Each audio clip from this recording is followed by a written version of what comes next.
রাত্রে নিয়ে আইলি। হ্যাঁ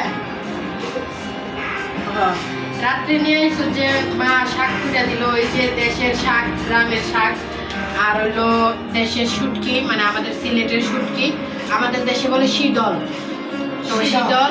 আর হইলো পেঁপে দিছে মা, তারপরে হইলো মাটির নিচের আলু, আমাদের দেশে আর কি গ্রামে এগুলো প্রচুর পরিমাণের হয়। আর এই যে দেখেন আমাদের গাছের দিকে এতটা সিম হয় নাই, তারপরও মা যতটুকু পারছে আমার জন্য উঠাই দিছে, কারণ প্রথম গাছের সিম আমার উঠাই দিল মা। তো মা তো মাই হয়, মায়ের কোনোদিন তুলনা হয় না, মার তুলনা কারোর সাথে কোনোদিন দেওয়া যায় না আর দিতেও যায় না আমি কোনোদিন। তো এই যে একটা লাউ পাঠাইছি, দেখাও। লাউটা একদম ছোট গাছে, দুইটা ছিল, একটা পৌঁছে গেছে নিচে। এই তো তো দুইটা ছিল, মা এখনো লাউ খায় নাই, আমাকে একটা লাউ দিয়ে দিচ্ছে।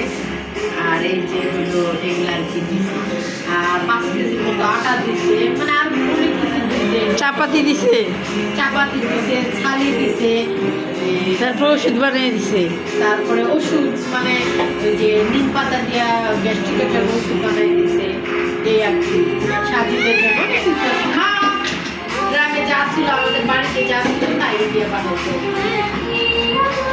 তো সবাই ভালো থাকবেন, আর আমার ব্লগ ভিডিওটা দেখবেন, যদি ভালো লাগে অবশ্যই সবাই সাপোর্ট করবেন আমার। Bye bye.